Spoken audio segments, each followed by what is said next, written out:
scan this. Sovi is here. Let's level up. Bread prices are changing fast, and we need to solve this competitive market problem quickly. Let's look at how input costs shift our supply curve.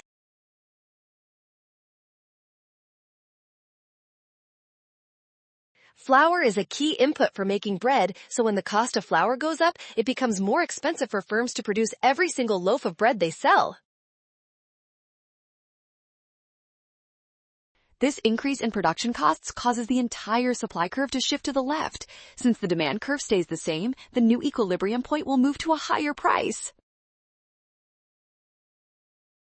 Because the market price is higher, consumers are worse off. Consumer surplus must decrease, making option C the only correct choice. Well done! Scan the code. You can learn better with Sovi. Watch signs to avoid a rush. Trust given info and check your steps.